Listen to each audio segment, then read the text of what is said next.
the questions that I asked this evening. The Rana Sangha controversy clearly turning into a hot political potato, which nobody wants.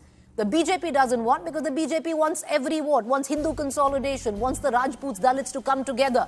The Samajwadi Party wants possibly the caste breakup, so the Dalits stay with it and the Rajput little bit vote goes back to the Samajwadi Party. The second question that I ask, can remarks on Rana Sangha lead to caste polarization in UP? We're already witnessing the beginning of that. Thakurs versus Dalits. Who will benefit politically if this really happens? The Samajwadi Party or the Bharatiya Janata Party? Let's take all these questions to our panelists this evening. Joining me, Ghanshyam Tiwari, spokesperson, Samajwadi Party; Tuhin Sinha, national spokesperson, BJP; Sanjay Kumar, co-director, Lokniti CSDS and psephologist. Before we get to our political debate, I'd like to take two quick questions with Sanjay Kumar, and then we're going to let him go and free him of this political tutu meme. So, Mr. Kumar, I want to get you in right in the beginning. And my first question, if it really comes down to a caste kind of polarization in Uttar Pradesh, Dalits versus Rajputs, Thakurs, that is what they are called in UP. Who stands to benefit? Who it stands to benefit for what? Are we talking about the UP Assembly election? I know. Sir. Are we talking about the... because what is the thermometer to figure out what is political benefit? I think the thermometer of measuring political benefit is who forms the government, who wins an election. Elections are almost 2 years away, and it is very difficult to figure out at this moment. Yes, it will generate some heat, but who knows, from now till 2 years, when the elections are due, many things might come up and this issue might die down. I don't see the potential of this issue continuously going on for the next 2 years. If that happens, then we are heading for a different kind of politics in UP. So I think very difficult at this moment to say which party is going to even generate momentum in its favor. But if you look at the size of the two communities, see, the Dalit vote doesn't go en bloc to the Samajwadi Party. Dalit vote is divided. A very large proportion of the Jata vote goes to BSP, still goes to BSP. So whatever may Samajwadi Party may do, I don't think they will be able to generate a huge support base among the Dalits based on this issue. If you look at the Rajput vote, the way Rajput vote is tilted in favor of BJP, leave aside one election, but overall, if you look at the last 10, 20 years, 10 years, you will see that the Rajput vote is tilted more in favor of the BJP. So it is a tight race, very difficult to say which party would certainly gain. But I think maybe the BJP may be able to gain more compared to Samajwadi Party, because BJP does not only get votes among the Rajputs, BJP also has good support base among the Dalits.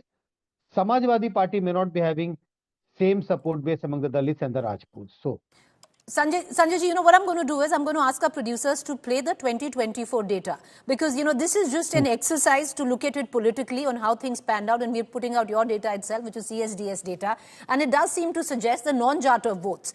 56% of the non-Jata votes, which in the earlier election in 2019, a huge chunk of this lay with the BJP. 56% of the non-Jata vote went to the India Alliance and only 29% went to the NDA. Now, at that point of time, there was the Samvidhan Khatre Mein Hai narrative, and the India Alliance hoping to constantly build on that narrative, especially the Samajwadi Party, were the PDA concerned. So, of course, elections are to, 2 years away, 2027. But if every small controversy is blown up into a caste polarizing debate, then there could be impact. This is the Lok Sabha election which you are talking about. True. What happened after the Lok Sabha election, the by-elections to 9 or 10 assembly constituency? You will not find the similar data as we are looking at the Lok Sabha election. Next election is going to be contested largely on which party is likely to form the government. Samvidhan Khatre Mein Hai cannot be a big narrative, because when Samvidhan Khatre Mein is about the national politics. It's about party which forms the government, because that party only has the right or the capacity to change the constitution, if at all they want to change the constitution. State government doesn't have the capacity to change the constitution. Other issues will dominate, not Samvidhan Khatre Mein Hai. So on that narrative, yes, we see a very different kind of elections in 2024. But the same narrative is not going to hold on, at least as of Right. now, as it looks like to me, that it's not going to hold on in the assembly elections. All right, fair point. Appreciate you joining us, Sanjay Kumar. I want to quickly bring in Ghanshyam Tiwari because Ghanshyam Tiwari, at the back of what Sanjay Kumar just said, then it's wishful thinking where your PDA alliance is in question, because there is a clear attempt with Rana Sangha resounding in Parliament by the virtue of the person behind the controversy being Dalit. You're constantly harping on his Dalit identity instead of what he said. Good evening, Preeti, to you, the viewers, and my fellow co-panelists. There are three important things that the viewer need to know. One, BJP is not solving the problems India needs to face. For example, you look at the Indian Express of today, it will say that IITs have faced the lowest placement rates since 2021. Not one member of parliament will speak about it. So how do you escape the problems India is facing, whether it's employment, price rise? You create issues, you create propaganda on religion. When BJP does that, when it is hunting every day on new propaganda of religion, they encounter something that Mr. Suman, the member of parliament, said. And in response, BJP, which is a out and out party which is powered by crony capitalists and castists upper caste. If you look at what Adityanath said in 2022, that he's proud to play the politics of Thakurs. He said that in 2022. If you look at what in December 2024, Amit Shah said that Ambedkar लोग कहते हैं fashion हो गया है, इतना नाम भगवान का लेते तो स्वर्ग चले जाते. These are the people who believe in Manusmriti. They don't believe in empowerment of backwards Dalits in India. So as a result, now they have encountered a situation where the most casteist and aggressive people in BJP are up against this issue that if a Dalit member of parliament speaks up, they are going to break his house, break his caste, threaten his life, and by that they are going to say that this is the kind of model that we want. Whether it impacts 2027 or not, it is communicating a clear message that BJP is anti-Dalit. It will not allow a Dalit, even if he is a member of parliament, to stand up, speak up and say what he wants to say. And if he says what he says, then the parliament will debate it. When the goons of BJP will come and break his house, the goons of BJP will come and break his cars. In a party that has continuously abused Nehru, a party who has people who pray to Nathuram Godse, a party whose antecedents, whose organizations such as RSS, ideological organization, celebrated, distributed sweets when Mahatma Gandhi was assassinated, cannot come and preach that how do we respect our heroes. But they are doing that. Your time is up, Ghanshyam Tiwari. I'll come back to you. I want to bring in Tuhin Sinha into this conversation. You know, Tuhin Sinha, forget about the political impact of it in Uttar Pradesh. Let's ask a larger question here. A comedian makes a statement which is unsavory to a political leader. The place where he makes that statement is vandalized. Multiple FIRs are slapped. A member of parliament makes a statement which is unsavory to a particular community. His house in Agra is completely vandalized by the Karni Sena, and the government does absolutely nothing about it. Many suggest are hand in glove in it. Well, good evening, Preeti. Good evening, everybody. I thought you were trying to say the, Samajwadi MP is a comedian, but he's not. The fact is that Samajwadi Party has indulged in a very in a very nefarious attempt once again to stoke divisions within the Hindu community. The entire attempt to paint Rana Sangha as a traitor, which is completely opposite of the truth. Rana Sangha was one of the bravest rulers of Mewar. At one point of time, he would operate with 80 wounds on his body. He defeated Ibrahim Lodi twice. He won around 100 battles in his life, except for one battle which he lost. To paint such a person as a traitor, what was the intention of that? Coming from Samajwadi Party, it had a clear twofold intention. One, obviously, was its minority vote bank. Somehow, they wanted to make it seem that Babar was a good guy who was brought into India by an Indian traitor, which is absolutely contrary to the truth. But number two, it also wanted to stoke caste divisions in Uttar Pradesh, which is very evident. And why did they want to do it?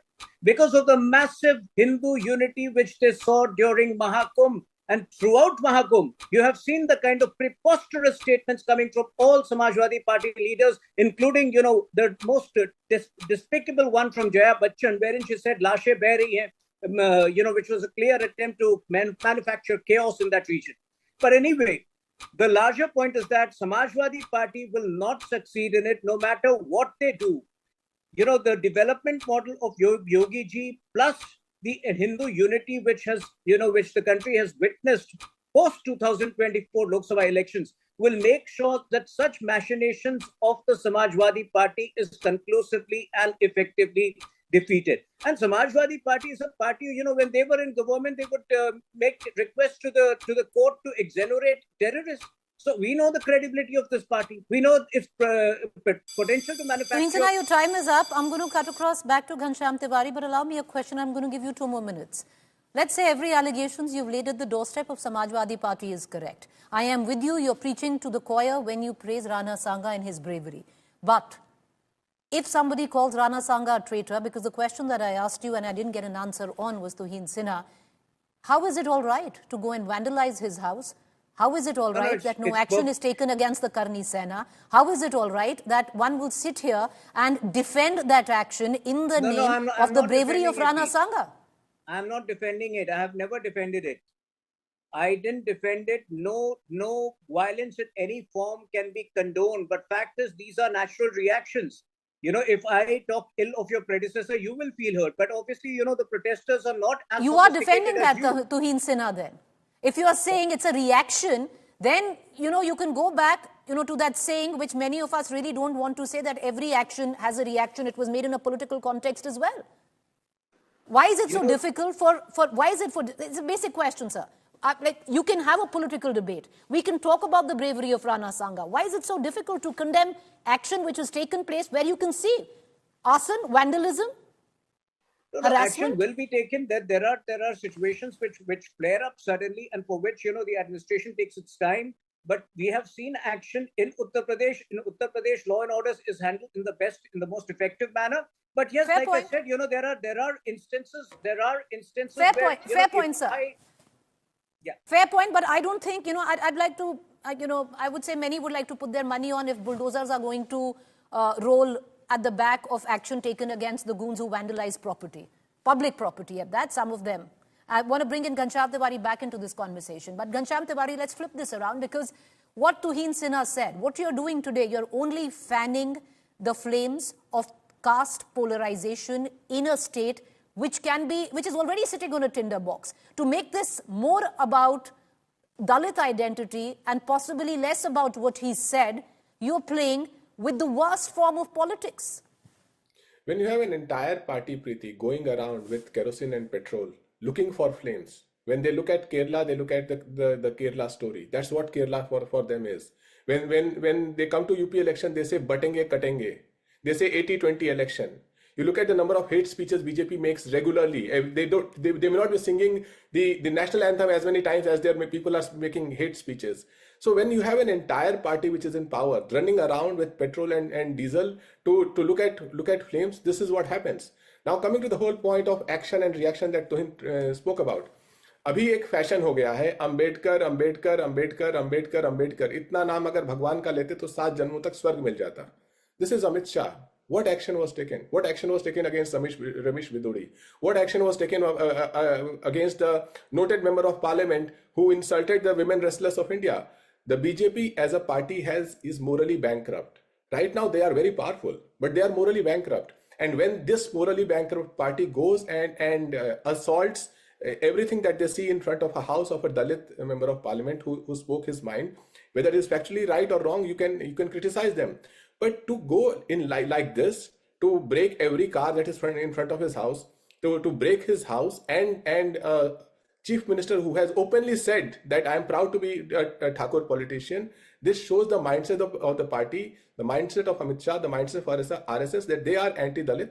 They don't want caste census. They don't want backwards and Dalits in this country to rise, and they will use the Hindu-Muslim propaganda to ensure that this model of upper casteism that allows the crony capitalists to grow, that allows few people to benefit, will continue, and people like... before I go back to Tuhin Sinha, Ghanshyam Tiwari, I want to ask you a very quick question, because, you have rights to criticize and question the chief minister speaking of a particular Thakur lobby. But it becomes a little rich, because anyone who's followed UP politics, and Ghanshyam Tiwari, you would know very well your own history, where you've had your own party patriarch, Mulayam Singh Yadav, standing on a dais and openly talking about Yadav support and Muslim support. We believe in Lohia and Ambedkar.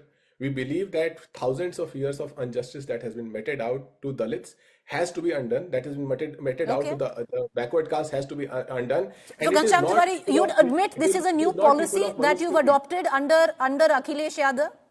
From MY, it's PDA. At least there's admittance of that. It's fine to learn in politics. The latest MY is Modi and Yogi. Let's not. Okay.